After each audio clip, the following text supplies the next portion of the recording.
Saudara, tiga selebgram ditangkap polisi dalam 2 hari terakhir karena mempromosikan situs judi.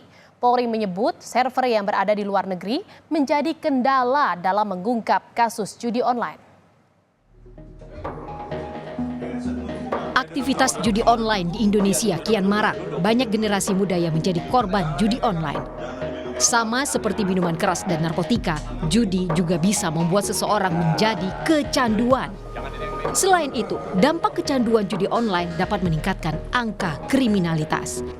Banyak korban dari judi online yang terlibat dalam kasus kriminalitas, mulai dari kasus pembunuhan hingga pencurian. Kementerian Komunikasi dan Informatika atau Kominfo menyebut Indonesia tengah berada dalam kondisi darurat judi online. Dalam menangani maraknya kasus judi online, polisi telah menangkap sejumlah selebgram yang mempromosikan situs judi online. Mereka mempromosikan judi online melalui akun media sosial miliknya. Pada 14 Oktober 2022, polisi telah menangkap bos judi online Apin BK di Malaysia. Kemudian, Apin BK langsung dibawa ke Indonesia dan ditahan di rumah tahanan Bareskrim Polri. Dalam kasus ini, Apin divonis hukuman 3 tahun penjara. Apin terbukti bersalah membuat bisnis judi online dan tindak pidana pencucian uang. Bareskrim Polri mengungkap beberapa kendala dalam memberantas judi online.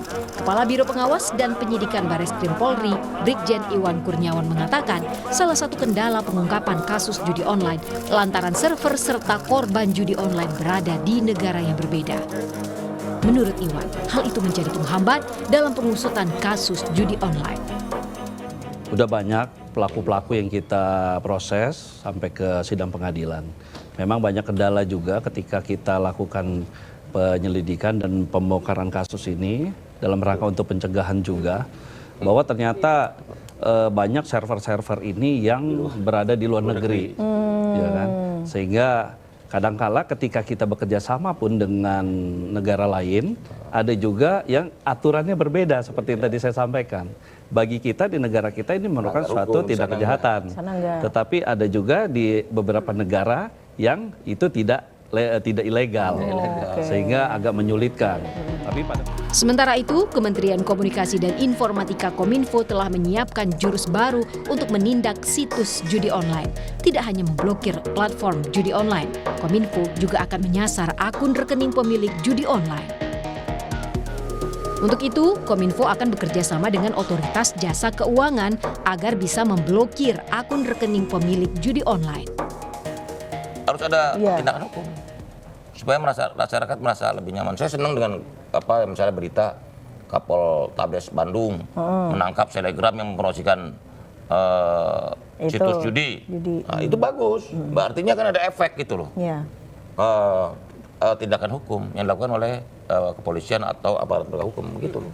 Jadi nah, ini maksud saya ya harus gitu hilir supaya ada efek jerah juga. Terhitung sejak Juli 2018 hingga Agustus 2023, Kominfo telah melakukan pemblokiran terhadap situs dan aplikasi judi online yang menyerupai aplikasi permainan. Sebanyak 886.719 konten perjudian online telah diblokir Kominfo. Tim Liputan Kompas TV. Saudara, untuk lebih lengkapnya sudah bergabung bersama kami pakar keamanan siber Kisrek, ada Mas Pratama Dahlia Persada. Selamat sore Mas Tama, terima kasih atas waktunya sudah berkenan untuk berbincang di Indonesia Update sore hari ini.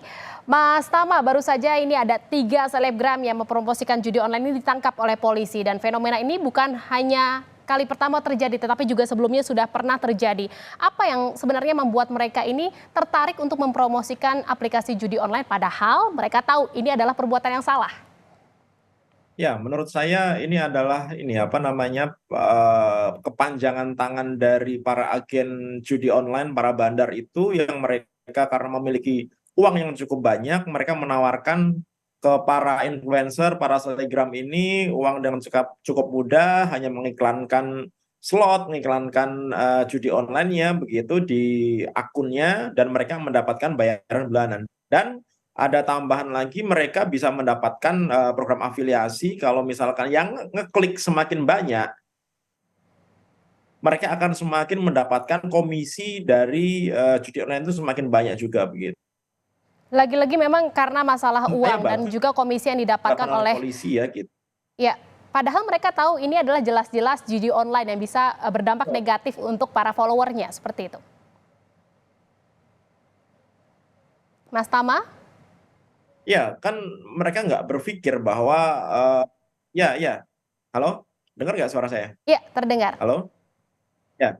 Jadi menurut saya mereka nggak terlalu berpikir bahwa akibat dari perbuatan mereka itu bisa merugikan banyak sekali orang begitu. Karena apa? Judi online yang ada di Indonesia ini korbannya bukan orang-orang yang punya duit banyak begitu, tapi orang-orang yang memang duitnya pas-pasan. Kenapa? Karena mereka bisa deposit dengan uang yang sangat kecil, dengan 20.000, 30.000 rupiah, mereka bisa deposit gitu. Dan tawaran yang diberikan itu luar biasa menggiurkan, karena dengan deposit 50.000 bisa sampai untung sampai 1 juta, sampai 2 juta begitu. Dan ini yang menjadi menjadi rayuan maut gitu, sehingga akhirnya banyak masyarakat kita yang tergoda.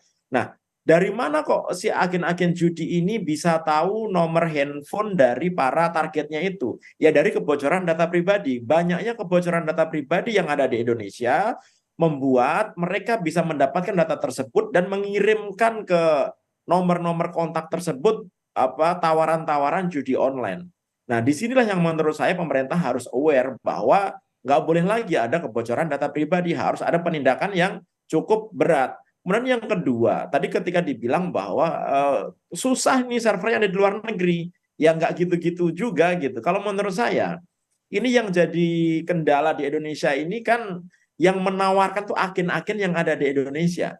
Kalau semua agen judi online di Indonesia bisa diringkus, dan itu nggak susah menurut saya gitu, tentu saja nggak akan ada orang yang akan menggunakan judi ini ke dalam handphonenya. Kenapa? Karena dia nggak bisa transfer, dia nggak bisa deposit, dia nggak bisa withdraw karena agen-agennya nggak ada semua. Terserahlah ada server di luar negeri gitu, tetapi ketika agen-agen di Indonesia nggak akan ada yang bisa nawarin gitu. Nah, Apakah artinya jika memang agen-agen yang ada di Indonesia ini diringkus oleh polisi secara keseluruhan gitu ya, tidak tersisa, berarti judi online di Indonesia ini bisa teratasi? iya dong. Mau transfer kemana? Kan yang melayani transfer, melayani withdraw itu penarikan uang kalau menang gitu. Yang melayani kalau ada masalah itu kan agen-agen judi yang ada di Indonesia gitu. Walaupun mungkin mereka tempatnya di luar negeri juga ya, tetapi mereka menggunakan orang-orang Indonesia untuk membujuk target-target ini, dan itu menggunakan WA, menggunakan untuk berkomunikasi target dengan nomornya gitu. Baik, Halo. terima kasih. Baik, terima kasih atas perbincangannya pakar keamanan siber Cisrek, Mas Pratama Dahlia Persada. Terima kasih Mas atas waktunya. Salam sehat dan selamat beraktivitas kembali.